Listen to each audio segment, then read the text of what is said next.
തുടങ്ങാം.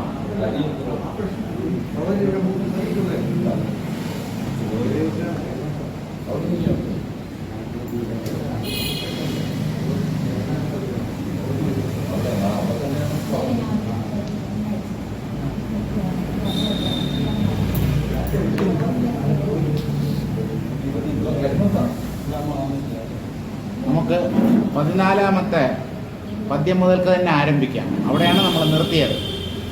ചൂർണതാം യാന്തു മേങ്കാനി സന്തു മേരൂപമാനി ച കാക്ഷതി കാചവാ വൃദ്ധിശ്ചിദ്രൂപവപുഷോ മമ. എൻ്റെ ശരീര അവയവങ്ങൾ ധൂളികളായി മാറിക്കോട്ടെ, എന്ന് പറഞ്ഞാൽ പൊടിഞ്ഞില്ലാതായിക്കോട്ടെ, അല്ലെങ്കിൽ എൻ്റെ ശരീരം മഹാമേരു പർവ്വതം പോലെ വലുതായി തീരട്ടെ. കാക്ഷതിഹി കാചവാ വൃദ്ധി.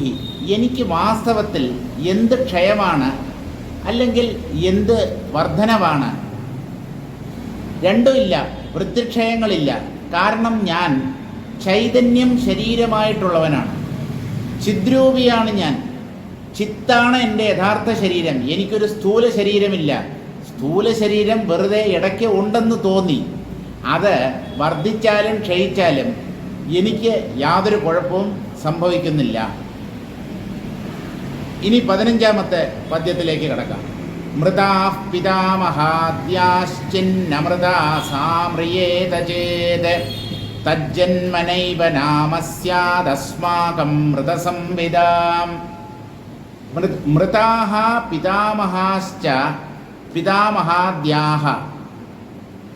നമ്മുടെ പൂർവികന്മാർ. പിതാമഹൻ എന്നുള്ള വാക്കിന് അപ്പൂപ്പൻ എന്നാണ് അർത്ഥം.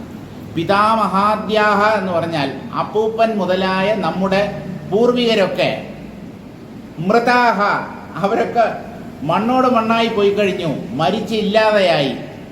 മരിച്ചു, ഇല്ലാതെയായിട്ടില്ല, മരിച്ചുപോയി. അവരുടെ ഒന്നും ശരീരം ഇപ്പോൾ ഇല്ല. പക്ഷേ അവരുടെ ഉള്ളിലെ ചിത്ത് ഇന്നും മരിക്കാതെ പണ്ടത്തെ പോലെ തന്നെ ബാക്കി നിൽക്കുന്നു. അവർ വേറെ ഏതെങ്കിലുമൊക്കെ ശരീരത്തിൽ ഇവിടെ കറങ്ങി നടക്കുന്നുണ്ടാവും. അല്ല, ചൈതന്യത്തിന് എങ്ങനെയാ മരണം സംഭവിക്കുക? ചിത്ത് മരിക്കാൻ പറ്റുമോ? ചിത്തിന് മരണമുണ്ടോ? ഇല്ല. അപ്പോൾ ശരീരങ്ങളാണ് മരിക്കുന്നത്. നമ്മൾ ശരീരങ്ങളെയാണ് ഓരോ തരത്തിലുള്ള ബന്ധം കൊണ്ട് സൂചിപ്പിക്കുന്നത്. അച്ഛനെന്ന് പറഞ്ഞാൽ ശരീരം, അമ്മ എന്ന് പറഞ്ഞാൽ ശരീരം, സഹോദര സഹോദരിമാർ എല്ലാം ശരീരം, ഭാര്യ ശരീരം, കുഞ്ഞുങ്ങൾ ശരീരം. ഈ ശരീരത്തിനപ്പുറത്ത് നമുക്ക് ചിന്തിക്കാൻ കഴിയുന്നില്ല. ശരീരത്തിനെ അതിക്രമിച്ചുള്ള ഒരു തത്വത്തെക്കുറിച്ച് നമ്മൾ ചിന്തിക്കുന്നേയില്ല. ഇവിടെയുള്ളവരല്ല, ഈ ഹാളിന് പുറത്തുള്ളവർ. അപ്പോൾ ശരീരങ്ങൾ എത്ര നശിച്ചാലും ചിത്ത് ഇന്നേ വരെ മരിച്ചിട്ടില്ല. അല്ല, എന്തിൻ്റെ അടിസ്ഥാനത്തിലാണ് വസിഷ്ഠ മഹർഷി അങ്ങ് ഈ പറയുന്നത്, ഇങ്ങനെ പറയുന്നത് എന്ന് ചോദിച്ചാൽ, ചിത്ത് മരിച്ചിരുന്നെങ്കിൽ, ചൈതന്യം മരിച്ചിരുന്നെങ്കിൽ നമ്മളാരും ഇവിടെ ഉണ്ടാവുകയില്ലായിരുന്നു. നമ്മളൊക്കെ പല പ്രാവശ്യം ജനിച്ചു മരിച്ചവരാണ്. നമ്മളിപ്പോൾ ഇല്ലേ? ഞാനുണ്ട് എന്നുള്ള അനുഭവത്തോടു കൂടി ഇപ്പോൾ ഇവിടെ ഉണ്ടല്ലോ. വാസിഷ്ടം കേൾക്കാൻ വേണ്ടിയും പറയാൻ വേണ്ടിയും ഒക്കെ നമ്മളിവിടെ എത്തിയിട്ടുണ്ടല്ലോ. ഇതിൽ നിന്ന് ചിത്തിന് മരണമില്ല എന്ന് മനസ്സിലാക്കണം. ചിത്തിന് മരണമില്ലെങ്കിൽ നമ്മുടെ പൂർവികന്മാരുടെ ശരീരങ്ങളിൽ ഉണ്ടായിരുന്ന ആ ചിത്തും മരിക്കാനിടയില്ല. അപ്പോൾ അവരൊക്കെ ഇവിടെ ഉണ്ടാവും. നമ്മൾ നേരത്തെ കണ്ട ആ രൂപത്തിലുണ്ടാവത്തില്ല. രൂപം മാറിയാൽ ആളിനെ തിരിച്ചറിയാൻ പറ്റും. അതാണൊരു കുഴപ്പം. രൂപം മാറിക്കഴിഞ്ഞാലേ നമ്മുടെ അച്ഛനോ അമ്മയോ അല്ലെങ്കിൽ പൂർവികരോ സ്വന്തം ഭാര്യയോ കുഞ്ഞുങ്ങളോ തന്നെ മറ്റൊരു ജന്മമെടുത്ത് പുനർജനിച്ച് വേറൊരു ശരീരത്തോടു കൂടി പ്രത്യക്ഷപ്പെട്ടാൽ നമ്മൾ എങ്ങനെ തിരിച്ചറിയും? പക്ഷേ അവരിലെ ചിത്ത് മരിക്കാതെ ബാക്കി നിൽക്കുന്നു. തജ്ജന്മ നൈവ നാമസ്യാദസ്മാകം മൃതസംവിദ. ഈ ചിത്ത് ഉള്ളത് കൊണ്ടാണ് ജീവന്മാർ പുനർജനിക്കുന്നത്. ജനിക്കാൻ എന്തെങ്കിലും ഒന്നുണ്ടാവണം. ശൂന്യതയിൽ നിന്ന് ഒന്നും ഉണ്ടാവില്ല. അപ്പോൾ മനുഷ്യർ അല്ലെങ്കിൽ ജീവികൾ പുനർജനിക്കുന്നു എന്നുള്ളത് ഒരു സത്യമായതുകൊണ്ടും അങ്ങനെ നമ്മുടെ ശാസ്ത്രങ്ങൾ പ്രഖ്യാപിക്കുന്നത് കൊണ്ടും നമ്മൾ അതിനെ വിശ്വസിക്കുന്നത് കൊണ്ടും ചിത്തിന് മരണമില്ല, ചിത്ത് ജനിക്കുന്നില്ല, ജനന മരണങ്ങളില്ല. നമ്മൾ പല പ്രാവശ്യം ജനിച്ച് മരിച്ചിട്ടും ഇപ്പോൾ ഈ രൂപത്തോടു കൂടി ഇവിടെ ഉണ്ടല്ലോ. ഇതുപോലെ നമ്മുടെ പൂർവികന്മാരും ഏതെങ്കിലുമൊക്കെ രൂപത്തിലുണ്ടാവും. ഈ ലോകത്ത് തന്നെ ഉണ്ടാവണമെന്നില്ല, വേറെ ഏതെങ്കിലും ലോകത്തുണ്ടാവും. ഇവിടെ ആർക്കാണ് ആത്യന്തികമായ നാശം സംഭവിക്കുന്നത്? ഒന്നും ആത്യന്തികമായി നശിക്കുന്നില്ല. ഇവിടെ രണ്ട് ഘടകങ്ങളേ ഉള്ളൂ, ചിത്തും ജഡവും. ജഡം ജനിച്ച് വളർന്ന് മരിക്കുന്നത് പോലെ തോന്നുന്നു. ഈ ജഡങ്ങളുടെ ജന്മ, വൃദ്ധി, അപക്ഷയ നാശങ്ങൾക്ക് ആധാരമായിരിക്കുന്നതാണ് ഈ ബ്രഹ്മം, ആത്മാവ് എന്ന് പറയുന്നത്. അപ്പോൾ ഈ ശരീരങ്ങൾ ഉണ്ടായി നിലനിന്ന് അപ്രത്യക്ഷമാകണമെങ്കിൽ അവയ്ക്ക് ഒരു ആധാരം വേണം. അത് ഉണ്ടാവുന്നതോ വർദ്ധിക്കുന്നതോ നശിക്കുന്നതോ ആയ ഒന്നാവാൻ പറ്റില്ല. അതുകൊണ്ട് ആരും ഇവിടെ മരിച്ചിട്ടില്ല. കാരണം ഒരു വ്യക്തി എന്ന് നമ്മൾ പറയുമ്പോൾ ശരീരം, മനസ്സ്, ബുദ്ധി, ഇന്ദ്രിയങ്ങൾ, പ്രാണൻ തുടങ്ങിയ ഉപാധികളോട് കൂടിയാണ് ഒരു വ്യക്തിയെ നമ്മൾ തിരിച്ചറിയുന്നത്. പക്ഷേ ആ വ്യക്തിയിലെ യഥാർത്ഥ സത്ത ആത്മാവാണ്. ഈ ഉപാധികളാണ് മാറിമറിയുന്നത്. സത്തയ്ക്ക് ഒരു ദോഷവും സംഭവിക്കുന്നില്ല.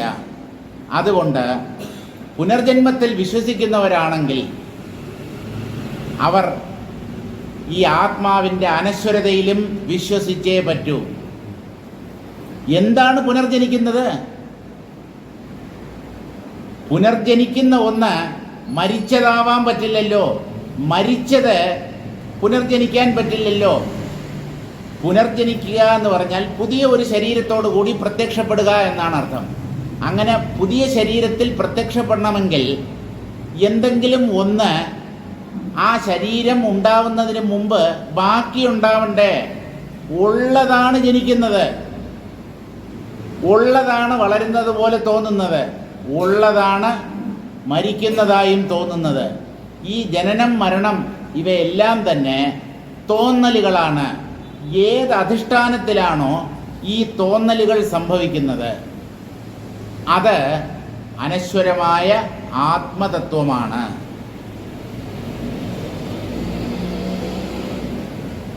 അസ്മാകം പിതാമഹാദ്യാ ദേഹാഹ മൃതാഹ തേഷാം ചിത്തു ന മൃത. നമ്മുടെ അപ്പൂപ്പൻ മുതലായ പൂർവികന്മാരുടെ ശരീരങ്ങൾ മരിച്ചു കഴിഞ്ഞു, അല്ലെങ്കിൽ നശിച്ചുപോയി. അവരുടെ ശരീരമൊന്നും ഇപ്പോൾ നമുക്ക് കാണാൻ പറ്റില്ല. എത്ര സൂക്ഷിച്ചു വെച്ചാലും മൃതശരീരം ജീർണിച്ച് ഇല്ലാതാവും, എത്ര സൂക്ഷിച്ചു വെച്ചാലും. ഇങ്ങനെ ശരീരങ്ങൾ മരിക്കുമ്പോഴും നമ്മുടെ പൂർവികരിൽ ഉണ്ടായിരുന്ന ചിത്ത് മരിക്കുന്നില്ല, അത് മരണമില്ലാത്തതാണ്. സാപി മ്രിയേത ചേത്, ആ ചിത്തും മരിക്കുന്ന ഒന്നായിരുന്നുവെങ്കിൽ മൃതസംവിധാം തേഷാം പുനർജന്മൈവ ന സ്യാത് ഇത്യർത്ഥ. അവരിലെ ചിത്ത് മരിക്കുന്ന ഒന്നായിരുന്നെങ്കിൽ അവർക്ക് പുനർജന്മം ഉണ്ടാവുകയില്ല. ഇല്ല, ഞങ്ങൾ പുനർജന്മത്തിൽ വിശ്വസിക്കുന്നില്ല, അതൊക്കെ വെറും അന്ധവിശ്വാസമാണ്. ഞങ്ങൾ ഒരു വ്യക്തിയുടെ ശരീരം നശിക്കുമ്പോൾ അതോടുകൂടി അയാളുടെ കഥ കഴിഞ്ഞു എന്ന് വിശ്വസിക്കുന്നവരാണ്. അവരോട് വേദാന്തത്തിന് പറയാനുള്ളത് ഒരൊറ്റ കാര്യമാണ്. ഒരു വ്യക്തി കുഞ്ഞായി ഗർഭകോശത്തിൽ നിന്ന് പുറത്തു വന്നത് മുതൽ മരിക്കുന്നത് വരെ ആ വ്യക്തിയിലെ ചിദംശമായ ഞാനുണ്ട് എന്ന അനുഭവം അത് ഒരു മാറ്റവും കൂടാതെ അനുസ്യൂതമായി നിൽക്കുന്നു. ഈ 90 അല്ലെങ്കിൽ 100 കൊല്ലം അല്ലെങ്കിൽ 110 കൊല്ലം ജീവിക്കുന്ന ഒരു വ്യക്തി ഇത്രയും കൊല്ലം യാതൊരു മാറ്റവും ഇല്ലാതെ ആ ശരീരത്തിന് സാക്ഷിയായി, ആ ശരീരത്തിൻ്റെ ഉള്ളിൽ ഞാനുണ്ട് എന്ന അനുഭവത്തോടു കൂടിയിരുന്ന ആ ചൈതന്യാംശം മരണം എന്നുള്ള ഒരു പ്രക്രിയയിലൂടെ പൊടുന്നനവേ എങ്ങനെ ഇല്ലാതാവും? നിങ്ങൾ മറുപടി പറയൂ. 90 കൊല്ലം ഒരു മാറ്റവും കൂടാതെ ഒരു ശരീരത്തിനകത്ത് കഴിഞ്ഞിരുന്ന ചൈതന്യം അല്ലെങ്കിൽ ചിദംശം മരണം എന്ന് അത് പലപ്പോഴും പൊടുന്നനവേ സംഭവിക്കുന്നത്. ഒരു സെക്കൻഡ് കൊണ്ട് ആ ചിത്ത് എങ്ങനെയാണ് ഇല്ലാതാവുക? പവർ സപ്ലൈ പോലെയല്ല ഈ മരണമെന്ന് പറയുന്നത്, ആത്മാവെന്ന് പറയുന്നത്. പൊടുന്നനവേ കറണ്ട് വരുന്നു, പെട്ടെന്ന് പോകുന്നു. അങ്ങനെയല്ല, അങ്ങനെ ആവാൻ പറ്റില്ല. മരണം പൊടുന്നനവേ സംഭവിക്കുന്നതാവാം. ചിലർക്ക് പെട്ടെന്ന് ഒരു നെഞ്ചുവേദന വന്നു, കുഴഞ്ഞു വീണു, കഴിഞ്ഞു. പക്ഷേ 90 കൊല്ലമോ 100 കൊല്ലമോ ഒരു മാറ്റവും കൂടാതെ ഒരു ശരീരത്തിൽ കഴിഞ്ഞിരുന്ന ആ ചിത്ത് ക്ഷണനേരം കൊണ്ട് എങ്ങനെ ഇല്ലാതാവും? അതിന് എങ്ങനെ നാശം സംഭവിക്കാനാണ്? അതുകൊണ്ട് ചൈതന്യത്തിന് മരണമില്ല. ഞാൻ ചിത്താണ് എന്ന് തീരുമാനിക്കുന്നവൻ മരണത്തെ ഭയപ്പെടുന്നില്ല. തന്നെ ജഡശരീരമായി വിചാരിച്ച് ജഡശരീരവുമായി സംഘബദ്ധനായി കഴിയുന്നവനാണ് ഈ മരണഭയം ഏറ്റവും കൂടുതലുള്ളത്. അതുകൊണ്ട് ഞാൻ ശരീരമാണ് എന്ന തെറ്റിദ്ധാരണയെ തള്ളിക്കളയൂ, ഉപേക്ഷിക്കൂ. ഞാൻ ബോധമാണ്. അതാണ് താൻ ഭാവത്തിൽ നിൽക്കുക എന്ന് പറയുന്നത്. ഈ ഞാനെന്ന് പറയുന്നത് പൊന്തി മറയുന്ന ഒന്നാണ്. ആ ഞാനാണ് ശരീരവുമായി ബന്ധപ്പെട്ട് കഴിയുന്നത്. ആ ഞാൻ ഭാവം, ജീവഭാവം ഉള്ളിടത്തോളം കാലം താൻ ദേഹമാണെന്നും അല്ലെങ്കിൽ തനിക്കൊരു ദേഹമുണ്ട് എന്നും ഈ രണ്ട് ചിന്തകളും മരണഭയത്തിന് കാരണമാകും. ഞാൻ ദേഹമാണ് എന്ന് കരുതിയാലും എനിക്കൊരു ദേഹമുണ്ട് എന്ന് കരുതിയാലും രണ്ടും മരണഭയത്തെ ജനിപ്പിക്കും. ഞാൻ ചിത്താണ്, ചിത്ത് അനശ്വരമാണ് എന്ന് തീരുമാനിച്ച് ആ താൻ ഭാവത്തിൽ തന്നെ ഒരാൾക്ക് നിൽക്കാൻ കഴിഞ്ഞാൽ അയാൾക്ക് മരണത്തെ ഭയപ്പെടേണ്ട കാര്യമില്ല. ഇപ്പൊ എങ്ങനെയാണ് താൻ ഭാവത്തിൽ നിൽക്കുക? വളരെ എളുപ്പം, വളരെ എളുപ്പം. ഒരു പ്രയാസവും ഇല്ല, 10 പൈസയുടെ ചെലവില്ല. ഞാൻ ജീവനാണ് എന്ന ചിന്തയെ ഞാൻ ബ്രഹ്മമാണ് എന്ന ചിന്ത കൊണ്ട് റീപ്ലേസ് ചെയ്യുക. അതായത് ആ ഞാൻ ദേഹമാണ് എന്നുള്ള ചിന്തയുടെ സ്ഥാനത്ത് ഞാൻ ബ്രഹ്മമാണ്, ബോധമാണ് എന്ന ചിന്തയെ കൊണ്ടുവരിക. ചിന്തിക്കാൻ 10 പൈസയുടെ ചെലവില്ലല്ലോ. അപ്പോൾ നമ്മുടെ ധാരണയെ അല്പം ഒന്ന് മാറ്റുക. നാം ചിന്തിക്കുന്ന ആ ദിശയെ ഒന്ന് തിരിച്ചുവിടുക. ഞാൻ ദേഹമാണ്, വ്യക്തിയാണ് എന്ന് ചിന്തിക്കുന്നതിന് പകരം ഞാൻ ബ്രഹ്മമാണ്, ബോധമാണ്, ബോധം നശിക്കാത്തതായതുകൊണ്ട് ഞാൻ നശിക്കുന്നില്ല, എനിക്ക് മരണമില്ല എന്ന ചിന്ത കൊണ്ട് നമ്മെ തളർത്തിക്കളയുന്ന ചിന്തകളെ ദൂരീകരിക്കൂ. ഒരിക്കലും നമ്മൾ മനസ്സ് തളരാൻ പാടില്ല. അയ്യോ, എനിക്ക് 85 വയസ്സായി, ഇതുവരെ ആത്മജ്ഞാനം കിട്ടിയില്ല, ഇനി എന്താണാവോ എന്തോ, ഏത് ലോകത്തിൽ ചെന്ന് എന്തൊക്കെ കഷ്ടപ്പാടുകളാണോ ഞാൻ അനുഭവിക്കാൻ പോകുന്നത്. എന്തിനിങ്ങനെ ദുഃഖിക്കുന്നു? നിങ്ങൾ ആത്മജ്ഞാനം നേടിയാലും ഇല്ലെങ്കിലും നിങ്ങൾ ആത്മാവാണ് എന്നുള്ളതാണ് സത്യം. ആ ആത്മാവിന് നാശം ഇല്ലേ ഇല്ല. ഇനിയിപ്പോൾ നിങ്ങളുടെ കരച്ചിലുകൊണ്ട് എന്ത് പ്രയോജനം? ആർക്ക് വേണ്ടി കരയുന്നു? കരയൂ, മരണത്തെക്കുറിച്ചാവരുത്. ഞാൻ ഇത്രയും കാലം ഇങ്ങനെ അജ്ഞാനിയായി കഴിഞ്ഞല്ലോ എന്നോർത്ത് തൻ്റെ തന്നെ വിഡ്ഢിത്തത്തെ ഓർത്ത് കരയൂ, രക്ഷപ്പെടും. പിറ്റി അൺടു ദൈസെൽഫ് എന്നാണ് സ്വാമി രാമതീർത്ഥൻ പറയുന്നത്.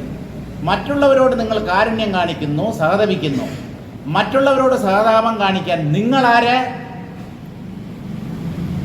ഇതിൻ്റെ അർത്ഥം കാരുണ്യം വേണ്ട, സഹതാപം വേണ്ട, സഹജീവികളോട് കാരുണ്യം പാടില്ല എന്നല്ല. മറ്റൊരാളുടെ ശോചനീയമായ അവസ്ഥയിൽ ദുഃഖിക്കുന്നതിന് മുമ്പ് തൻ്റെ സ്ഥിതി ഒന്ന് ആലോചിച്ച് നോക്കൂ. നിങ്ങൾ ഉയർന്ന തലത്തിലാണോ നിൽക്കുന്നത്?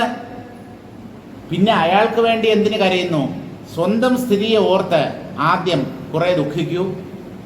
ആ ദുഃഖം നിങ്ങളെ സത്യത്തിലേക്ക് അടുപ്പിക്കും. ഞാൻ ഇങ്ങനെ ആയിപ്പോയല്ലോ എൻ്റെ ദൈവമേ, ഇത്രയും കാലം അജ്ഞാനിയായി ലൗകിക മോഹങ്ങളിൽ പെട്ട് ആത്മതത്വത്തെ മറന്ന് ഞാൻ കഴിഞ്ഞല്ലോ എന്നോർത്ത് ഒരു വിഷമം വരട്ടെ, ഒരു മനസ്താപം ഉള്ളിലുണ്ടാവട്ടെ. എന്നാലേ നമ്മൾ ഈ ആത്മമാർഗത്തിലേക്ക് തിരിയുകയുള്ളൂ. ഇത് തന്നെ കേമനായ ഒരു വ്യക്തിയാണ് എന്ന് വിചാരിച്ച് ബാക്കിയുള്ളവരോടൊക്കെ സഹതാപവും കാരുണ്യം. ആദ്യം തന്നോട് തന്നെ കാരുണ്യം തോന്നട്ടെ. തൻ്റെ നിലയിൽ, തൻ്റെ ഇപ്പോഴത്തെ അവസ്ഥയിൽ ആദ്യം സഹതപിക്കൂ. എന്നിട്ടാവാം മറ്റുള്ളവരോട് സഹതാപം കാണിക്കേണ്ടത്. അപ്പോൾ നമ്മുടെ പൂർവികന്മാരാരും മരിച്ചിട്ടില്ല. അവരുടെ ശരീരമാണ് മരിച്ചത്. അവരിലെ ചൈതന്യം നഷ്ടമായിട്ടില്ല. ആ ചൈതന്യം നഷ്ടമായിരുന്നെങ്കിൽ അവർക്ക് പുനർജന്മം ഒരിക്കലും സംഭവിക്കുകയില്ല. ഇനി പുനർജന്മത്തിൽ വിശ്വസിക്കാത്ത ഒരു വ്യക്തിയാണെങ്കിൽ അയാളോട് പറയാനുള്ള യുക്തി, 90-100 കൊല്ലം ജീവിച്ചിരിക്കുന്ന ഒരു വ്യക്തി ഇത്രയും വർഷങ്ങളിൽ ഒരു മാറ്റവും കൂടാതെ നിരന്തരം തുടർന്ന് അനുഭവപ്പെട്ടുകൊണ്ടിരുന്ന ആ ഞാനുണ്ട് എന്ന ചൈതന്യത്തിൻ്റെ അനുഭവം, അത് നഷ്ടമാകാതെ അനുസ്യൂതമായി ഉള്ളിൽ നിലനിൽക്കുന്നത് കൊണ്ട് മരണം എന്ന ഒരു പ്രക്രിയയിലൂടെ ആ ചൈതന്യാംശം ഇല്ലാതാവുകയില്ല. ഇപ്പം നിങ്ങൾ പുനർജന്മത്തിൽ വിശ്വസിച്ചാലും ശരി, ഇല്ലെങ്കിൽ ശരി, ചിത്തിന് നാശമില്ല എന്ന വീക്ഷണത്തെ അംഗീകരിക്കാനേ പറ്റൂ. സാപി മ്രിയേത ചേത് മൃതസംവിധാം തേഷാം പുനർജന്മൈവ ന സ്യാദിത്യർത്ഥഃ അസ്മാകമിതി അസ്മാസ്വപി തന്യായ സാമ്യ പ്രദർശന പരതയാ വാ യോജ്യം. നമ്മുടെ പൂർവികന്മാർക്ക് മാത്രം യോജിക്കുന്ന ഒരു സംഗതിയല്ല ഇത്. നമ്മുടെ കാര്യം തന്നെ എടുക്കാം. 40, 45 അല്ലെങ്കിൽ 50 വയസ്സായി. ഈ 50 കൊല്ലത്തിനുള്ളിൽ ഒരു മാറ്റവും കൂടാതെ എല്ലാറ്റിനും സാക്ഷിയായി ജാഗ്രത്തിലും സുഷുപ്തിയിലും സ്വപ്നത്തിലും സുഖത്തിലും ദുഃഖത്തിലും ദാരിദ്ര്യത്തിലും സമ്പത്തിലും എല്ലാം ഈ ഞാനെന്നുള്ളത് ഒരു മാറ്റവും കൂടാതെ തുടർന്ന് നിൽക്കുന്നു. ഈ ഞാൻ എന്നുള്ള അനുഭവത്തിന് മാത്രം കൂടുതൽ കുറവ് സംഭവിക്കുന്നില്ല.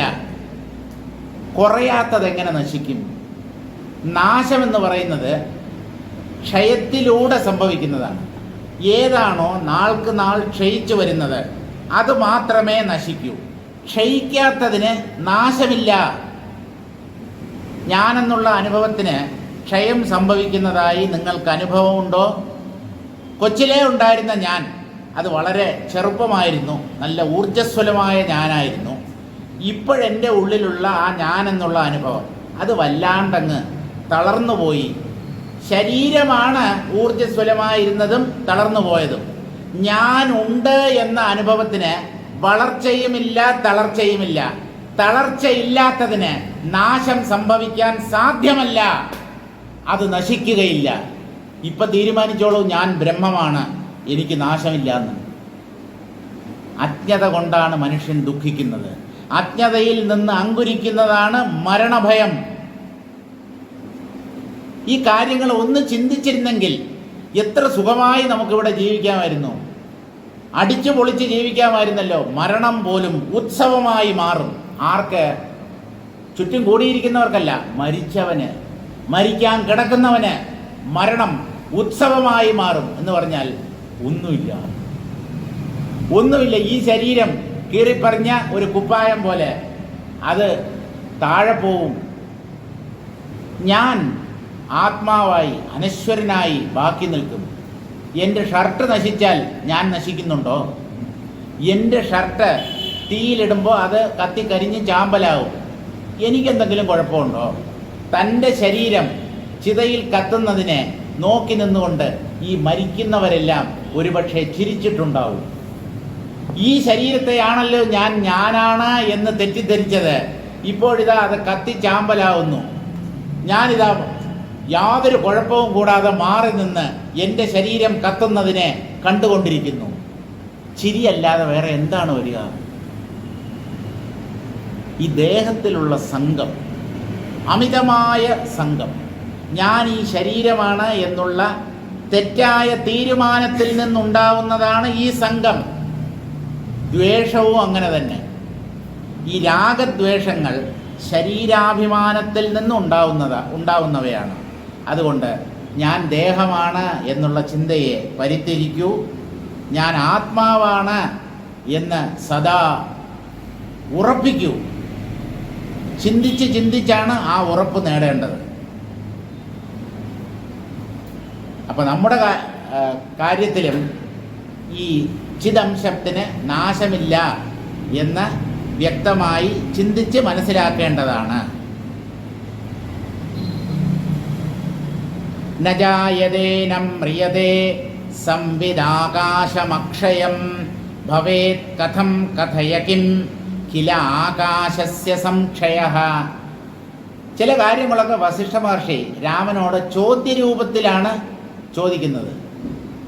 ചില ഉത്തരങ്ങൾക്ക് ചില ചോദ്യങ്ങൾക്ക് ഉത്തരത്തെക്കാളും ശക്തി ഉണ്ടാവും. ചില ചോദ്യങ്ങൾ ചോദിച്ചു കഴിഞ്ഞാൽ അത് ശരിക്കും കുറിക്ക് കൊള്ളും, മനസ്സിൽ ആഴത്തിൽ പതിയും. ന ജായതേ ന മ്രിയതേ, ജനിക്കുന്നുമില്ല മരിക്കുന്നുമില്ല. എന്ത്? സംവിദാകാശം. സംവിത്ത് ബോധം, ചൈതന്യം. ചൈതന്യം എന്ന് പറയുന്നത് ആകാശം പോലെ ആദ്യന്തങ്ങളില്ലാതെ വ്യാപിച്ചു കിടക്കുന്നതാണ്. സകലതിൻ്റെയും ഉള്ളിലും പുറത്തും നിറഞ്ഞു നിൽക്കുന്നതാണ്. അതാണ് ബോധാകാശം. അത് അക്ഷയമാണ്, ക്ഷയിക്കാത്തതാണ്. അതിന് ക്ഷയം തന്നെ ഇല്ല. ക്ഷയമില്ലെങ്കിൽ പിന്നെ എങ്ങനെയാണ് നാശം അല്ലെങ്കിൽ മരണം? പതുക്കെ പതുക്കെ ക്ഷയിച്ചിട്ടാണ് ഒന്ന് നാശത്തിലേക്ക് പോകുന്നത്. എന്തും അങ്ങനെയാണ്. ഇരുമ്പാണെങ്കിൽ തുരുമ്പ് പിടിക്കും, ശരീരമാണെങ്കിൽ ജരാനരകളാൽ ബാധിക്കപ്പെടും. അങ്ങനെ ക്ഷയം എന്നുള്ള പ്രോസസ്സിലൂടെ, ആ പ്രക്രിയയിലൂടെയാണ് സാധാരണ മരണത്തിലേക്ക് പോകുന്നത്. പിന്നെ പൊടുന്നനമേ ഉണ്ടാകുന്ന ഹൃദയാഘാതം അല്ലെങ്കിൽ വാഹനാപകടം, അതിലൊക്കെ പെട്ടെന്ന് ആൾക്കാർ മരിക്കുന്നുണ്ട്. അവരുടെ കാര്യമല്ല പറഞ്ഞത്. സാധാരണഗതിയിൽ അപമൃത്യു സംഭവിക്കാത്ത ഒരാൾ, വയസ്സായി മരിക്കുന്ന ഒരാൾ, അയാൾക്ക് ആദ്യം സംഭവിക്കുന്നത് ക്ഷയമാണ് അല്ലെങ്കിൽ ക്ഷീണമാണ്. അതിനെ തുടർന്നാണ് മരണം സംഭവിക്കുന്നത്. ഈ സംവിദാകാശം അക്ഷയമാണ് രാമ. ഭവേത് കഥം കഥയ കിം കില ആകാശസ്യ സംക്ഷയഃ. ഈ ആകാശം പോലെ അതിസൂക്ഷ്മമായി സകലതിൻ്റെയും അകത്തും പുറത്തും വ്യാപിച്ചു നിൽക്കുന്ന ഈ ബോധാകാശം, അത് എങ്ങനെ ക്ഷയിക്കാനാണ് രാമ? ആകാശത്തിൻ്റെ നാശം എങ്ങനെ സംഭവിക്കും? ഈ ഹാളിൽ ആകാശം നിറഞ്ഞു നിൽക്കുന്നു. ആകാശം എന്ന് പറഞ്ഞാൽ സ്പേസ്, സ്ഥലം, ഇടം എങ്ങും വ്യാപിച്ചു നിൽക്കുന്നതാണ്. സ്ഥൂല പദാർത്ഥങ്ങൾ നശിക്കുന്നത് പോലെ സൂക്ഷ്മമായ ആകാശത്തിന് നാശം സംഭവിക്കുകയില്ല. ആകാശം എങ്ങനെ നശിക്കും? ആകാശത്തെ ആര് നശിപ്പിക്കും? അതിനെ കത്തിക്കാൻ പറ്റില്ല, ആയുധങ്ങൾ കൊണ്ട് വെട്ടിമുറിക്കാൻ പറ്റില്ല, അതിനെ വായു ഉണക്കുന്നില്ല, വെള്ളം നനയ്ക്കുന്നില്ല. മറ്റ് 4 ഭൂതങ്ങളും ഈ ആകാശത്തിലാണല്ലോ നിൽക്കുന്നത്. മറ്റ് 4 ഭൂതങ്ങൾക്ക് നാശം സംഭവിക്കാം. പക്ഷെ ഈ ആകാശം എങ്ങനെയാണ് നശിക്കുക രാമ? അത് നീ എന്നോടൊന്ന് പറയൂ. ആകാശത്തിന് സംക്ഷയം, ആകാശത്തിനൊരു നാശം അല്ലെങ്കിൽ ക്ഷയം, അത് ഏത് തരത്തിലുള്ളതായിരിക്കും? അതെങ്ങനെ സംഭവിക്കാനാണ്? ആകാശം സ്ഥൂലമായ ഒന്നല്ലല്ലോ. എങ്ങും വ്യാപിച്ചു നിൽക്കുന്ന ഒന്നിനെ, പരിമിതമായ ഒന്ന് നശിപ്പിക്കാൻ പറ്റുമോ? എങ്ങും വ്യാപിച്ചു നിൽക്കുന്നത് അനശ്വരമായേ പറ്റൂ. അല്ല, ഈ ആകാശം സൃഷ്ടിക്കപ്പെട്ടതാണല്ലോ. പഞ്ചഭൂതങ്ങളിൽ ആദ്യം സൃഷ്ടിക്കപ്പെട്ടത് ആകാശമാണ്. അപ്പോൾ സൃഷ്ടിക്കപ്പെട്ടതെല്ലാം ഒരു ദിവസം നശിക്കണം, ഇതാണല്ലോ നിയമം. അങ്ങനെ ആകുമ്പോൾ ആകാശത്തിന് നാശമില്ല എന്ന് പറയുന്നത് എങ്ങനെ യോജിക്കും എന്ന് ചോദിച്ചാൽ, ആകാശത്തിൻ്റെ നാശം എന്ന് പറഞ്ഞാൽ ആകാശം എന്നൊരു വസ്തുവില്ല. ആകാശമായി കാണപ്പെടുന്നത് ബ്രഹ്മമാണ്. ബ്രഹ്മം എന്ന് പറയുന്നത് അനശ്വര സത്യമാണ്. ആകാശം പോലെ നിങ്ങൾ അതിനെ തെറ്റിദ്ധരിക്കുന്നു, ആകാശമാണെന്ന് തെറ്റിദ്ധരിക്കുന്നു. അത് വാസ്തവത്തിൽ ബ്രഹ്മമാണ്. ബ്രഹ്മത്തിനുണ്ടോ നാശം? എല്ലാ പഞ്ചഭൂതങ്ങൾക്കും ബാധകമാണ്. പക്ഷെ രൂപമുള്ളവയുടെ രൂപം നഷ്ടപ്പെടാം. അഗ്നി കത്തിക്കൊണ്ടിരിക്കുന്നു, വെള്ളം കോരി ഒഴിച്ചാൽ പിന്നെ അഗ്നിയെ കാണാനില്ല. അഗ്നി കെട്ടുപോയി, അഗ്നി നശിച്ചു പോയി എന്ന് പറയും. ഭൂമിയെ പൊടിച്ച് ധൂളികളാക്കി മാറ്റിക്കഴിഞ്ഞാൽ ഭൂമിയില്ല, വെള്ളത്തിൽ ലയിച്ചാലും മതി. പിന്നെ വായുവിൻ്റെ സ്പന്ദനത്തെ നിർത്തിയാൽ വായുവിൻ്റെ അനുഭവമില്ല. ഉണ്ടാവും, പക്ഷേ അതിനെ നമുക്ക് അനുഭവിക്കാൻ പറ്റില്ല. പക്ഷേ ഈ ആകാശത്തെ എവിടെ കൊണ്ട് കളയും? ആര് കൊണ്ട് കളയും? എങ്ങനെ കൊണ്ട് കളയും? എവിടെ കൊണ്ട് കളയും? ഇതിന് എങ്ങനെ നാശം സംഭവിക്കും? ഇല്ല, ആകാശം സുഷുപ്തിയിൽ അപ്രത്യക്ഷമാകുന്നുണ്ടല്ലോ, ആകാശത്തിൻ്റെ അനുഭവം മാഞ്ഞു പോകുന്നുണ്ടല്ലോ എന്ന് ചോദിച്ചാൽ അതങ്ങനെയാണ്. നിങ്ങൾ അനുഭവിക്കുമ്പോഴേ അത് ഇല്ലാത്തതാണ്. സുഷുപ്തിയിൽ അത് ഇല്ല എന്നുള്ള കാര്യം നിങ്ങൾക്ക് വ്യക്തമാകുന്നു. ഇതിൽ ആശ്ചര്യപ്പെടാൻ എന്തിരിക്കുന്നു? ഇല്ലാത്തത് ഉള്ളതുപോലെ തോന്നുന്നു. സുഷുപ്തിയിൽ അതിൻ്റെ ഇല്ലായ്മ നമ്മൾ അനുഭവിക്കുന്നു. അത് കാണുമ്പോഴേ ഇല്ലാത്തതാണല്ലോ, പിന്നെ എന്താ? അത് അപ്രത്യക്ഷമാകുന്നു. പകൽ വേളയിലാണ് കാനൽ ജലം കാണപ്പെടുന്നത്. രാത്രി വേളകളിൽ കാനൽ ജലം കാണാൻ പറ്റില്ല. കാരണം സൂര്യൻ്റെ ചൂട് കൊണ്ടാണ് ഈ കാനൽ ജലം തോന്നുന്നത്. ഇപ്പം രാത്രി സൂര്യപ്രകാശം ഇല്ലാത്തത് കൊണ്ട് കാനൽ ജലം കാണുന്നില്ല. അയ്യോ, ഈ കാനൽ ജലം എവിടെ പോയി എന്ന്. കാനൽ ജലം ഉള്ളപ്പോഴേ ഇല്ലാത്തതാണല്ലോ. പിന്നെ ആ ദൃശ്യം തന്നെ മറഞ്ഞു പോകുമ്പോൾ അതിൻ്റെ ഇല്ലായ്മ കുറച്ചുകൂടെ വ്യക്തമാവുകയാണ് ചെയ്യുന്നത്. അതുകൊണ്ട് ആകാശം സുഷുപ്തിയിലും അബോധാവസ്ഥയിലും അപ്രത്യക്ഷമാകുന്നു എന്നുള്ളത് കൊണ്ട് ആകാശം നശിക്കുന്നു എന്നല്ല, അത് ഉള്ളപ്പോഴേ ഇല്ലാത്തതാണെന്ന് നമ്മൾ ചിന്തിച്ചറിയുന്നില്ല. ഒന്ന്, കാണപ്പെടുമ്പോൾ തന്നെ അത് ഇല്ലാത്തതാണ് എന്നറിയണം. അതിൻ്റെ ആ തോന്നൽ മറഞ്ഞുപോയതിന് ശേഷം അതിൻ്റെ ഇല്ലായ്മ അറിയുന്നത് കൊണ്ട് പ്രയോജനമില്ല. സുഷുപ്തിയിൽ എല്ലാവരും ലോകം അപ്രത്യക്ഷമാകുന്നതിനെ അറിയുന്നു, സകല ജീവികളും അറിയുന്നു. ഗാഠനിദ്രയിൽ ഒന്നുമില്ല എന്നാണ് അനുഭവം. പക്ഷെ അതുകൊണ്ട് കാര്യമില്ല. അതുകൊണ്ട് നിങ്ങൾ ജ്ഞാനം നേടിയെന്ന് പറയാൻ പറ്റില്ല. നിങ്ങളുടെ ഇന്ദ്രിയങ്ങളും മനസ്സും ബുദ്ധിയും സജീവമായി പ്രവർത്തിച്ചു കൊണ്ടിരിക്കുമ്പോൾ ബാഹ്യ വിഷയങ്ങളെ നിങ്ങൾ വ്യക്തമായി ഇന്ദ്രിയങ്ങളിലൂടെയും മനസ്സിലൂടെയും അനുഭവിച്ചു കൊണ്ടിരിക്കുമ്പോൾ അതില്ല എന്ന് ഉറപ്പ് വരണം. അതാണ് അറിവ്, അതാണ് ജ്ഞാനം. അല്ലാതെ ഇതൊക്കെ മാഞ്ഞു പോയതിന് ശേഷം ഞാൻ ഇതിൻ്റെ അഭാവത്തെ അല്ലെങ്കിൽ ഇല്ലായ്മയെ അല്ലെങ്കിൽ മിഥ്യാത്വത്തെ മനസ്സിലാക്കാമെന്ന് പറഞ്ഞാൽ ദൃശ്യം തന്നെ മാഞ്ഞു പോയാൽ ഏത് മണ്ടനും മനസ്സിലാക്കാമല്ലോ അതില്ലാത്തതാണെന്ന്. ദൃശ്യം കാണപ്പെടുമ്പോൾ ഇന്ദ്രിയങ്ങളുടെ മുമ്പിൽ വ്യക്തമായി അത് അനുഭവപ്പെടുമ്പോൾ അപ്പോൾ അതില്ലാന്ന് ബുദ്ധി തീരുമാനിക്കണം. അത് പറ്റുമോ എന്ന് നോക്കുക. ദൃശ്യം ഇല്ല എന്ന് പറഞ്ഞാൽ കണ്ടാലും ഇല്ല, എൻ്റെ ഇന്ദ്രിയങ്ങൾക്ക് ഗോചരമായാലും അതില്ല എന്ന് ബുദ്ധി തീരുമാനിക്കണം. നാപ്രതീതി സ്തയോർ ബാധ ഹിന്ദു മിഥ്യാത്വ നിശ്ചയ എന്നാണ് പഞ്ചദശിയിൽ വിദ്യാരണ്യ സ്വാമികൾ പറയുന്നത്. പ്രപഞ്ചത്തിൻ്റെ പ്രതീതി മാഞ്ഞു പോയതുകൊണ്ട് ഒരു വിശേഷവുമില്ല. സുഷുപ്തിയിൽ എല്ലാവരും ഒരു പ്രയത്നവും കൂടാതെ തന്നെ, തത്വവിചാരം ചെയ്യാത്തവർക്ക് പോലും സുഷുപ്തിയിൽ പ്രപഞ്ചം അപ്രത്യക്ഷമാകുന്നു. അതുകൊണ്ട് കാര്യമില്ല. ഇത് കണ്ടുകൊണ്ടിരിക്കുമ്പോൾ ഇല്ല എന്ന് ഉറപ്പ് വരണം. അതിന് സഹായിക്കുന്നത് തത്വവിചാരമാണ്. അതുകൊണ്ട് അപ്രതീതി എന്ന് പറഞ്ഞാൽ ഇത് ഉണ്ട് എന്നുള്ള അനുഭവം തന്നെ ഇല്ലാത്ത അവസ്ഥ.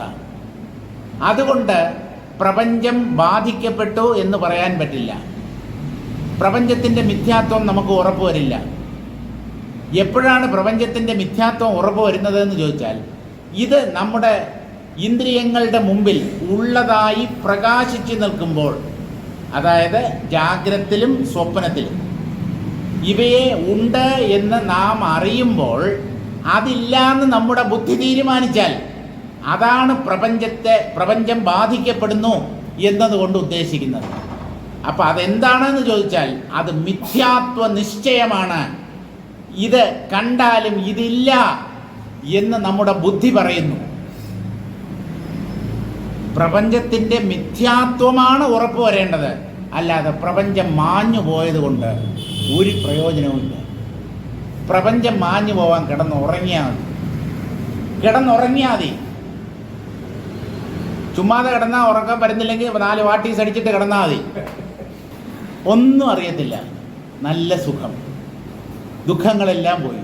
ദുഃഖങ്ങൾക്കിന്നു ഞാൻ അവധി കൊടുത്തു, സ്വർഗത്തിലിന്നൊരു മുറിയെടുത്തു.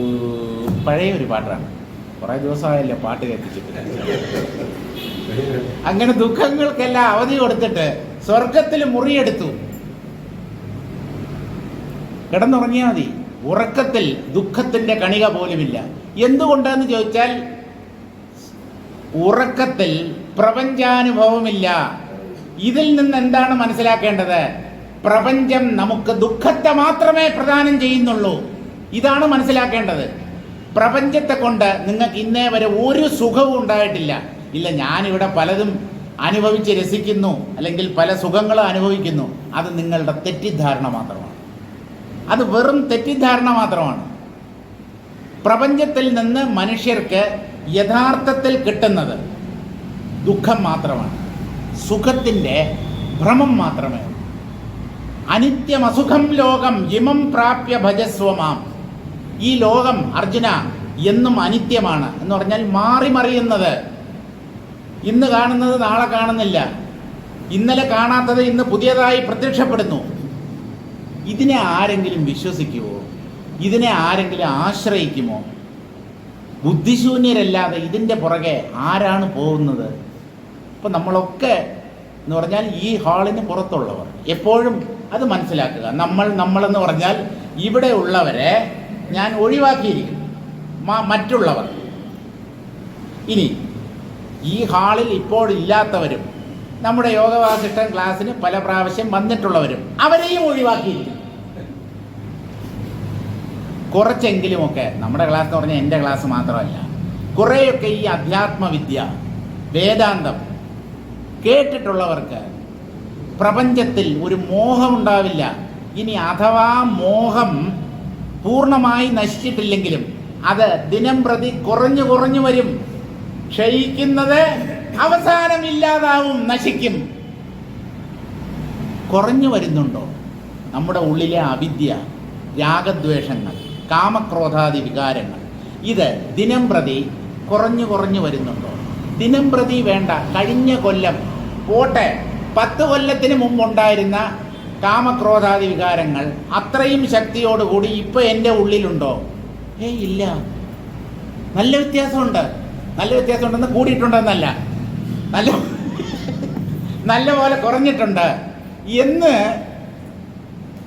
നമുക്ക് ധൈര്യമായി പറയാൻ കഴിഞ്ഞാൽ, ആത്മാർത്ഥമായി നെഞ്ചിൽ കൈവച്ച് പറയാൻ കഴിഞ്ഞാൽ നമ്മൾ ആധ്യാത്മികമായി പുരോഗമിക്കുന്നു എന്ന് തന്നെയാണ് അർത്ഥം. അപ്പോൾ ഈ സംവിധാകാശത്തിന് എങ്ങനെ ക്ഷയം സംഭവിക്കാനാണ്? ക്ഷയം തന്നെ ഇല്ലെങ്കിൽ എങ്ങനെ അത് നശിക്കും? നാശത്തിൻ്റെ മുന്നോടിയാണ് ക്ഷയം. ക്ഷയിക്കാത്തത് നശിക്കുകയില്ല, ക്ഷയിക്കാത്തത് വളരുകയുമില്ല. വളരുന്നു എന്ന് പറഞ്ഞിട്ട് അമിതമായി ആഹ്ലാദിക്കണ്ട, തുള്ളിച്ചാടണ്ട. വളരുന്നത് ക്ഷയിക്കും, ക്ഷയിക്കുന്നത് നശിക്കും. ഇനി ഏതാണ് വളരുന്നത്? ജനിക്കുന്നതാണ് വളരുന്നത്. ജനിച്ചതിന് ശേഷമാണ് വളർച്ച. ജനിക്കുന്നത് നല്ല കാര്യമല്ല. ഹാപ്പി ബർത്ത്ഡേ ഒന്നും ആഘോഷിക്കാൻ കൊള്ളില്ല. ജന്മദിനം, എൻ്റെ നാള് അശ്വതിയാണ്, അല്ലെങ്കിൽ രേവതിയാണ്, അല്ലെങ്കിൽ പൂരാടമാണ്, പൂയില്യമാണ്. പൂരവും ആയില്യവും കൂടെ ചേർന്ന പൂയില്യം. ആ, പൂയില്യം. രമണ മഹർഷി അങ്ങനെയാണ് പറയുന്നത്. നിങ്ങളുടെ ജന്മദിനം എങ്ങനെയാണ് ആഘോഷിക്കേണ്ടതെന്ന് അറിയാമോ? എന്ന് നിങ്ങൾ ജന്മദിനം ആഘോഷിക്കണം എന്ന് അദ്ദേഹം പറയുന്നുണ്ട്. എന്നാണോ ഞാൻ ജനിച്ചിട്ടില്ല എന്ന് നിങ്ങൾ തിരിച്ചറിയുന്നത്, അന്നാണ് നിങ്ങളുടെ ശരിക്കുള്ള ജന്മദിനം. അത് ആഘോഷിക്കണം. മറ്റുള്ളതൊക്കെ മരണത്തിലേക്കുള്ള പോക്കാണ്. ഇന്നാണ് എൻ്റെ ജന്മദിനം എന്ന് പറയുമ്പോൾ എൻ്റെ ആയുസ്സിൽ 1 വർഷം കൂടെ കുറഞ്ഞു എന്നാണ്. ഞാൻ മരണത്തോട് കുറച്ചുകൂടെ അടുത്തു. അതിനെ ആഘോഷിക്കാൻ എന്തുണ്ട്? കേക്ക് മുറിക്കുക, ചോക്ലേറ്റ് വിതരണം ചെയ്യുക. എൻ്റെ ആയുസ്സിൽ 1 കൊല്ലം കൂടെ ഞാൻ നഷ്ടമാക്കിയല്ലോ എന്ന് ഒരു ദുഃഖം ഉള്ളിലുണ്ടാകട്ടെ. അല്ലാതെ ആഹ്ലാദിപ്പിൻ എന്നല്ല പറയുക. ഇപ്പം ആഹ്ലാദിക്കുക എന്നുള്ളതിന് പുതിയൊരു വാക്ക് വന്നിട്ടുണ്ട്, അറമാദിക്കുക. കേട്ടിട്ടുണ്ടോ നിങ്ങളാരെങ്കിലും? മലയാളത്തിൽ പ്രയോഗിക്കുന്ന വാക്കാണ് അറമാദിക്കുക എന്ന് പറഞ്ഞാൽ അമിതമായി ആഹ്ലാദിക്കുക. അങ്ങനെ എല്ലാം മറന്ന് രസിക്കുക എന്നർത്ഥം. അത് നല്ലതല്ല. സ്വയം മറക്കണം. സമാധിയിലാണ് സ്വയം മറക്കേണ്ടത്. ഇവിടെ ജീവിച്ചിരിക്കുമ്പോൾ ദ്വൈതതലത്തിൽ ഞാൻ ആരാണ്, ഞാൻ എവിടെയാണ്, ഞാൻ ആരോടാണ് സംസാരിച്ചുകൊണ്ടിരിക്കുന്നത്, എന്താണ് എൻ്റെ ജീവിത ലക്ഷ്യം, ഇതിനെയൊക്കെ കുറിച്ച് വ്യക്തമായ ഒരു ധാരണ ഉണ്ടായിരിക്കണം. അല്ലാതെ സ്വയം മറന്ന് ജീവിക്കരുത്. സമാധിയിൽ ഞാനെന്നുള്ള ഭാവം മറന്നു പോകുന്നെങ്കിൽ അത് നല്ലതാണ്. അല്ലാതെ ഈ ലോകത്ത് ഒരിക്കലും തന്നെ മറക്കാൻ പാടില്ല. നാട് മറന്നാലും മൂട് മറക്കരുത്. തെങ്ങിൻ്റെയോ പനയുടെയോ മൂടല്ല, അവനവൻ്റെ സ്വത്വം, ഞാൻ ആത്മാവാണ് എന്നുള്ള ആ അടിസ്ഥാനപരമായ സത്യത്തെയാണ് മറക്കാൻ പാടില്ല എന്ന് പറയുന്നത്. നാട് മറന്നാലും മൂട് മറക്കരുത് എന്നുള്ള പഴഞ്ചൊല്ലിൻ്റെ ശരിക്കുള്ള അർത്ഥം അതാണ്. മൂട് എന്ന് പറഞ്ഞാൽ വേര് എന്നാണ് അർത്ഥം. ഗുരുദേവൻ പറയുന്നത്, ആരായുകിൽ തിരകൾ നീരായിടുന്നു പണി നാരായിടുന്നു കുടവും പാരായിടുന്നതിനു നേരായിടുന്നുലകം ഓരായിലുണ്ടഖിലവും വേരായ നിൻ കഴലിൽ ആരാധനം തരണം ആരാലിതിന്നൊരു വരം നേരായി വന്നിടുക വേറാരുമില്ല ഗതി ഹേ രാജയോഗ ജനനീ. വേരായ നിൻ കഴലിൽ ആരാധനം തരണം. ഇവിടെ ദേവി അമ്മേ എന്ന് പ്രാർത്ഥിച്ചിരിക്കുന്നത് ബ്രഹ്മശക്തിയാണ്. ബ്രഹ്മശക്തി ബ്രഹ്മം തന്നെയാണ്. അതുകൊണ്ട് നാദരൂപിണിയായ അല്ലയോ ദേവി, നീയാണ് ഈ പ്രപഞ്ചത്തിൻ്റെ വേര്.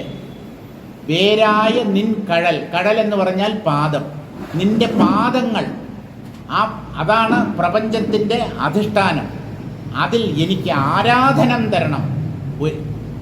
അമ്മയുടെ പാദങ്ങളിൽ എനിക്ക് ഭക്തി ഉണ്ടാവണം. അമ്മയെ മറക്കാതെ ഞാൻ എപ്പോഴും ഓർമ്മിച്ചുകൊണ്ട് ഇവിടെ ജീവിക്കണം.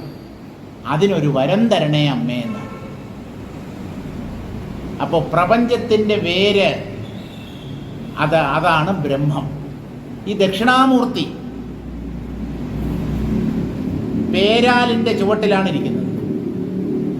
എന്താണ് ഈ പേരാൽ? തെങ്ങിൻ്റെയോ മാവിൻ്റെയോ പ്ലാവിൻ്റെയോ ചുവട്ടിൽ ഈ ദക്ഷിണാമൂർത്തിയെ പിടിച്ച് ഇരുത്തിയതായി വർണ്ണിച്ചാൽ ദക്ഷിണാമൂർത്തി കോപിക്കുമോ? ഒന്നുമില്ല. പടർന്ന് പന്തലിക്കുന്നതാണ് പേരാൽ. പ്രപഞ്ചവും പടർന്ന് പന്തലിച്ച് നിൽക്കുന്നതാണ്. അതിൻ്റെ ചുവട്ടിൽ ദക്ഷിണാമൂർത്തി ശാന്തനായി ഒരു കാലിൻ്റെ പുറത്ത് ഇന്നൊരു കാൽ കയറ്റി വെച്ച് ഇടത് തുടയുടെ മുകളിൽ സ്വദക്ഷജാനുസ്ഥിത വാമപാദം, തിരിച്ചാണ്. വലത് തുടയുടെ മുകളിൽ ഇടത് കാല് കയറ്റി വെച്ചാണ് അദ്ദേഹം ഇരിക്കുന്നത്.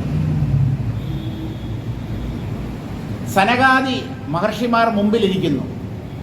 ആത്മതത്വത്തെ അറിയാൻ വേണ്ടി വന്നവരാണ്. അവരൊന്നും ചോദിച്ചുമില്ല. ദക്ഷിണാമൂർത്തി വാ തുറന്നു ഒന്നും പറഞ്ഞുമില്ല. പക്ഷേ ഒരു അത്ഭുതം നടന്നു. സനകാദി മഹർഷിമാരുടെ സംശയങ്ങളെല്ലാം നീങ്ങി. അങ്ങനെ ഈ യോഗവാസിഷ്ഠൻ ക്ലാസ്സിലും സംഭവിച്ചിരുന്നെങ്കിൽ എത്ര നന്നായിരുന്നു. എനിക്ക് ഒരു സ്ട്രെയിനും ഇല്ല. ഞാനത് വിളിച്ചു പോവണ്ട. ഞാനിവിടെ വന്നിരിക്കുന്നു, നിങ്ങളിവിടെ വന്നിരിക്കുന്നു. ഒരു മണിക്കൂറോ 1.5 മണിക്കൂറോ അങ്ങനെ രണ്ടുപേരും ശാന്തരായിരിക്കുന്നു. സംശയങ്ങളൊക്കെ തീരണം. എണീറ്റ് പോകുന്നു. അങ്ങനെ അങ്ങനെ ഈ ദക്ഷിണാമൂർത്തിയുടെ സന്നിധിയിലല്ലാതെ വേറെ ഒരിടത്തും സംഭവിക്കില്ല. ബാലകൃഷ്ണൻ നായർ സാറിൻ്റെ സന്നിധിയിലും അത് സംഭവിക്കും. നമ്മൾ ചോദിക്കാൻ വന്ന ചോദ്യങ്ങളുടെ ഉത്തരം നമ്മൾ ചോദിക്കാതെ തന്നെ അദ്ദേഹത്തിൻ്റെ മുഖകമലത്തിൽ നിന്നും പുറത്തേക്ക് വരും. ചിലതൊക്കെ അങ്ങനെയാണ്. ചിലരുടെ പ്രഭാഷണം അത് കേട്ട് കഴിയുമ്പോൾ നമ്മുടെ മനസ്സിലുണ്ടായിരുന്ന പല തെറ്റിദ്ധാരണകളും നീങ്ങും. പല സംശയങ്ങൾക്കും ഉത്തരം ആ പ്രഭാഷണത്തിൽ ഉണ്ടാവും. ഒക്കെ ദൈവത്തിൻ്റെ കളിയാണ്, ആ വ്യക്തിയുടെ മഹത്വമൊന്നുമല്ല. ഇന്ന വ്യക്തിക്ക് ഇന്ന സംശയമുണ്ട് എന്ന് അറിഞ്ഞിട്ടൊന്നുമല്ല അദ്ദേഹം സംസാരിക്കുന്നത്. ഇറ്റ് സോ ഹാപ്പൻസ്, അങ്ങനെ സംഭവിക്കും. ചിലപ്പോഴങ്ങനെയാണ്, നമുക്ക് പോലും അത്ഭുതം തോന്നും. ഏത്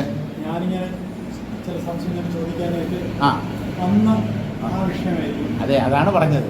അതെന്ന് പറഞ്ഞാൽ അതെന്തോ സംഭവിക്കുന്നു. ഒരുപക്ഷെ ആ ശ്രോതാവ് ചെയ്ത പുണ്യമായിരിക്കാം ചോദിക്കാതെ തന്നെ അദ്ദേഹത്തിന് മറുപടി കിട്ടുന്നു എന്നുള്ളത്. അപ്പം ഇങ്ങനെയുള്ള അത്ഭുതങ്ങൾ സംഭവിക്കാറുണ്ട്. പക്ഷെ ഒന്നും മിണ്ടാതെ, ഒരു ചോദ്യവും ചോദിക്കാതെ, ആചാര്യനും ഒന്നും മറുപടി പറയാതെ ശിഷ്യന്മാരുടെ സംശയം തീരുന്നത് ദക്ഷിണാമൂർത്തി ദേവൻ്റെ സാന്നിധ്യത്തിൽ മാത്രമാണ്. മറ്റുള്ളവരൊക്കെ എന്തെങ്കിലും സംശയങ്ങൾ ചോദിക്കും. പിന്നെ അപൂർവമായി നമ്മുടെ സംശയങ്ങൾ നമ്മൾ ചോദിക്കാതെ തന്നെ അതിനുള്ള മറുപടി ലഭിക്കാറുണ്ട്. അപ്പോൾ ആകാശത്തിൻ്റെ ക്ഷയം എങ്ങനെ സംഭവിക്കാനാണ്? ആകാശസ്യ സംക്ഷയ കിം ഭവേത് കഥം വാ ഭവേത് കഥയ. രാമ, എൻ്റെ ഈ 2 ചോദ്യങ്ങൾക്കുള്ള മറുപടി നീ എന്നോട് പറയണം. എന്താണ് ആകാശത്തിൻ്റെ നാശം എന്ന് പറഞ്ഞാൽ? എന്താണ് ഉദ്ദേശിക്കുന്നത്? അത് എങ്ങനെയാണ് സംഭവിക്കുക? ആകാശത്തിൻ്റെ നാശം അത് പൊടിഞ്ഞു പോകത്തില്ല, അതിനെ കത്തിക്കാൻ പറ്റില്ല, നനയ്ക്കാൻ പറ്റത്തില്ല, വേറൊരു വെള്ളം പോലെയുള്ള ദ്രവപദാർത്ഥങ്ങളിൽ അതിനെ ലയിപ്പിക്കാൻ പറ്റില്ല. പിന്നെ ഈ ആകാശം എങ്ങനെയാണ് നശിക്കുക? ആകാശത്തിൻ്റെ നാശം എന്നതുകൊണ്ട് നമ്മൾ എന്താണ് മനസ്സിലാക്കേണ്ടത്? അതുകൊണ്ട് ഈ ഭൂതാകാശത്തിന് പോലും നാശം സംഭവിക്കുന്നില്ലെങ്കിൽ അതിൻ്റെയും അധിഷ്ഠാനമായ ചിദാകാശത്തിന്, ചിദംബരത്തിന് എങ്ങനെ നാശം സംഭവിക്കാനാണ്? ആ ചിദംബരമാണ് നമ്മുടെ ഓരോരുത്തരുടെയും സ്വരൂപം. അതുകൊണ്ട് നമുക്ക് മരണമില്ല രാമ എന്ന സത്യത്തെയാണ് വസിഷ്ഠ മഹർഷി പറഞ്ഞു കൽപ്പിക്കുന്നത്. ജഗദ്രൂപൈക കചനം അവിനാശി ചിദംബരം ഉദയാസ്തമയോന്മുക്തം സ്ഥിതമാത്മനി കേവലം. ജഗദ്രൂപൈക കചനം, ജഗത്തായി മാത്രമേ ഈ പരമാത്മാവ് തന്നെ എന്നും പ്രകടമാക്കിയിട്ടുള്ളൂ. പ്രപഞ്ചം ഭഗവാന്റെ പ്രത്യക്ഷമായ രൂപമാണ്. സംശയമുണ്ടെങ്കിൽ വിഷ്ണു സഹസ്രനാമം എടുത്ത് വായിച്ചു നോക്കുക. മഹാവിഷ്ണുവിൻ്റെ 1000 ദിവ്യനാമങ്ങളിൽ ആദ്യത്തെ പേര് വിശ്വം എന്നാണ്. വിശ്വം എന്ന് പറഞ്ഞാൽ ഈ അനന്തമായി വ്യാപിച്ചു കിടക്കുന്ന പ്രപഞ്ചം. വിശ്വം വിഷ്ണുർവഷട്കാരോ ഭൂതഭവ്യഭവത് പ്രഭു ഭൂതകൃത് ഭൂതഭൃദ്ഭാവോ ഭൂതാത്മാ ഭൂതഭാവനഃ. ആദ്യത്തെ നാമം വിശ്വം എന്നാണ്. അർച്ചനയും മറ്റും ചെയ്യുമ്പോൾ ഓം വിശ്വസ്മൈ നമഃ, ഓം വിഷ്ണവേ നമഃ. വിഷ്ണു എന്നുള്ള വാക്ക് പോലും രണ്ടാമത്തെ വാക്കാണ്. ആദ്യത്തെ വാക്ക് ഭഗവാൻ പ്രപഞ്ചമായിട്ടാണ് ആദ്യം തന്നെ പ്രദർശിപ്പിച്ചത്. അല്ല, ഈ ദശാവതാരങ്ങൾ പ്രപഞ്ചത്തിനകത്താണ്. മത്സ്യൻ, കൂർമ്മം, വരാഹം തുടങ്ങിയ ദശാവതാരങ്ങൾ പ്രപഞ്ചം ഉണ്ടായതിനു ശേഷമാണ്. പ്രപഞ്ചമായിട്ടാണ് ആദ്യം പരമാത്മാവ് തന്നെ പ്രകടമാക്കിയത്. ജഗദ്രൂപൈക കചനം, ഈ പ്രപഞ്ചമായി പ്രകാശിക്കുക, അത് അദ്ദേഹത്തിൻ്റെ ഒരു ശക്തിവിശേഷമാണ്. അദ്ദേഹത്തിൻ്റെ ശക്തിയുടെ പേരാണ് മായ. ആ മായാശക്തിയിലൂടെ തന്നെ അദ്ദേഹം അനന്തകോടി ബ്രഹ്മാണ്ടങ്ങളാക്കി ജീവന്മാരുടെ മുമ്പിൽ പ്രദർശിപ്പിക്കുന്നു. എന്തിനാ ഈ പരിപാടി എന്ന് ചോദിച്ചാൽ അത് അദ്ദേഹത്തിൻ്റെ സ്വഭാവമാണ്. ചങ്കൂറ്റൻ ചേട്ടൻ്റെ സ്വഭാവമാണ്. ചിലരങ്ങനെയാണ്, ചങ്കൂറ്റ അവരുടെ സ്വഭാവമാണ്, രക്തത്തിൽ അലിഞ്ഞു ചേർന്നിട്ടുള്ളതാണ്. അതുപോലെ ഈ പരമാത്മാവിൽ നിന്ന് പരമാത്മശക്തിയായ മായ അന്നും ഇന്നും എന്നും പൊന്തിക്കൊണ്ടേയിരിക്കും. ശക്തിയെ പ്രകടിപ്പിക്കാത്ത ഒരു അവസ്ഥ ഈ ആത്മാവിന് ഇല്ല. എന്നും ഈ ശക്തി ആത്മാവിൽ നിന്ന് പ്രപഞ്ചത്തെ ഇങ്ങനെ ഉണ്ടാക്കി കാണിച്ചുകൊണ്ടേയിരിക്കും. അത് പരമാത്മശക്തിയാണ് എന്ന് തിരിച്ചറിഞ്ഞാൽ ആ ശക്തിയിൽ നമ്മൾ മോഹിതരായി തീരുകയില്ല. ശക്തിയെ കണ്ട് ശക്തനെ മറന്നാൽ അപ്പോഴാണ് നമ്മൾ കുടുങ്ങുന്നത്. പരമാത്മാവിനെ മറന്ന് ഒരു ക്ഷണം ഇവിടെ എന്നല്ല ഒരു ലോകത്തിലും ആരും ജീവിക്കരുത്. ആത്മവിസ്മൃതി, അതിനെയാണ് പ്രമാദം എന്ന് പറയുന്നത്. ജഗത് രൂപമായിട്ടാണ് ഈ ആത്മാവ് എന്നും തന്നെ പ്രകാശിപ്പിക്കുന്നത്. അവിനാശി, ഈ ആത്മാവ് നശിക്കാത്തതാണ്. അവിനാശിതു തദ്വിദ്ധി യേന സർവമിദം തതം. ഗീതയിൽ കൃഷ്ണൻ പറയുന്നതാണ്. കള്ളകൃഷ്ണൻ വെണ്ണയും മോഷ്ടിച്ച് പെണ്ണുങ്ങളുടെ കൂടെ ആടിപ്പാടി കുഴഞ്ഞ് നടന്ന അദ്ദേഹമാണ് പറയുന്നത് അവിനാശിതു തദ്വിദ്ധി. പശുക്കളെയും മേച്ച് നമ്മുടെ ദൈവത്തെയൊക്കെ എങ്ങനെയാണ് നമ്മൾ ചിത്രീകരിക്കുന്നതെന്നുണ്ടോ? ചോരന്മാരുടെയും ജാരന്മാരുടെയും രാജാവാണ് നമ്മുടെ ദൈവം. വേറെ ഏതെങ്കിലും മതത്തിൽ നിങ്ങൾക്ക് ഇങ്ങനെ കാണാൻ പറ്റുമോ? അവരൊക്കെ ദിവ്യന്മാരാണ്. ഈ ലോകത്ത് തന്നെ ഇല്ല, ഉന്നതമായ ലോകങ്ങളിൽ സ്വർഗത്തും മറ്റുമൊക്കെയാണ് അവരുടെ ദൈവം ഇരിക്കുന്നത്. നമ്മുടെ ദൈവം നമ്മളോടൊപ്പം താഴേക്ക് ഇറങ്ങി വരും, നമ്മളിൽ ഒരാളായി ജീവിക്കും. നമ്മൾ കാണിക്കാത്ത കൊള്ളരുതായ്മകളും കുസൃതികളും അദ്ദേഹം കാണിച്ചു എന്ന് വരും. എന്നാലും അദ്ദേഹം ദൈവമാണ്. അദ്ദേഹത്തിന് ഇതൊക്കെ ഒരു രസം, ഒരു കളി. അവിനാശിതു തദ്വിദ്ധി, ആ ആത്മതത്വത്തെ നശിക്കാത്തതാണ് എന്ന് അർജുന നീ അറിയണം. യേന സർവമിദം തതം, അതാണ് സകല ദിക്കിലും വ്യാപിച്ചിട്ടുള്ളത്. ഈ പ്രപഞ്ചം മുഴുവൻ സകല വസ്തുക്കളുടെയും അകവും പുറവും വ്യാപിച്ച് നിറഞ്ഞു നിൽക്കുന്നു. അതിനെ നമുക്ക് കാണാൻ പറ്റുന്നില്ല എന്ന് പറഞ്ഞാൽ മീശയും മുറുക്കി നെഞ്ചും വിരിച്ച് നടക്കാൻ നാണമില്ലല്ലോ നമുക്ക്. നിങ്ങളുടെ ചുണ, നിങ്ങളുടെ പൗരുഷം ഈ ആത്മാവിനെ സാക്ഷാത്കരിച്ച് തെളിയിക്കൂ. അതാണ് വേണ്ടത്. അല്ലാതെ 500 കിലോ ഭാരം എടുത്ത് ഉയർത്തി ഗുസ്തിയിൽ ഒരാളെ ഇടിച്ച് താഴെ വീഴ്ത്തി, അതൊന്നുമല്ല പൗരുഷം. തൻ്റെ സ്വത്വത്തെ, തൻ്റെ ഉള്ളിലെ മിഥ്യാരൂപത്തിലുള്ള ഞാനിനെ നീക്കി അതിൻ്റെ അധിഷ്ഠാനമായ ബ്രഹ്മത്തെ കണ്ടെത്തി നിങ്ങളുടെ പൗരുഷത്തെ തെളിയിക്കൂ. അതിന് പറ്റുന്നില്ലെങ്കിൽ വേറെ എന്ത് ചെയ്തിട്ടും കാര്യമില്ല. ജഗദ്രൂപൈക കചനം, അവിനാശി, നാശമില്ലാത്തതേതോ അതാണ് അവിനാശി. ഉത്തരേന്ത്യക്കാർക്ക് പേരുകളിടാറുണ്ട്. അവിനാശി, അവിനാഷ് കൗർ. കൗർ എന്ന് പറഞ്ഞാൽ പെണ്ണുങ്ങൾക്കിടുന്ന പേരാണ്. പഞ്ചാബി പെണ്ണുങ്ങൾക്കാണ് ഈ കൗർ എന്നുള്ള സർനെയിം വരുന്നത്. ആണുങ്ങൾക്ക് അല്ലാതെയുള്ള സിംഗ്, ലേഡീസിനാണ് കൗർ, അമൃത കൗർ. അപ്പോൾ ചിദംബരം, ഈ ചിദാകാശം അവിനാശിയാണ്. ഉദയാസ്തമയോന്മുക്തം, അതിൽ ഉദയവും അസ്തമയവുമില്ല.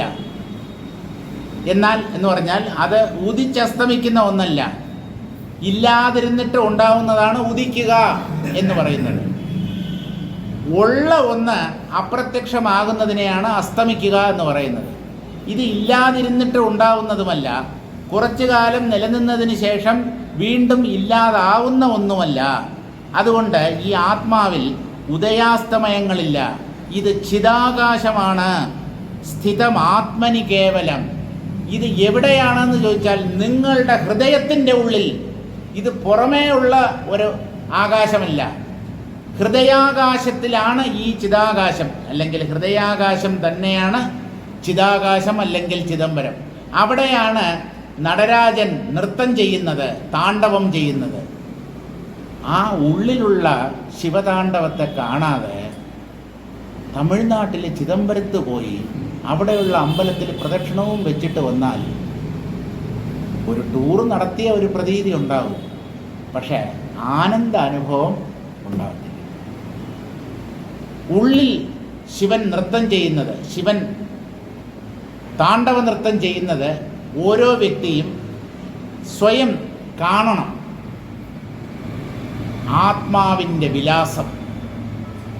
അപ്പോഴാണ് നമുക്ക് എന്തെന്നില്ലാത്ത ആനന്ദം അനുഭവിക്കാൻ കഴിയുക.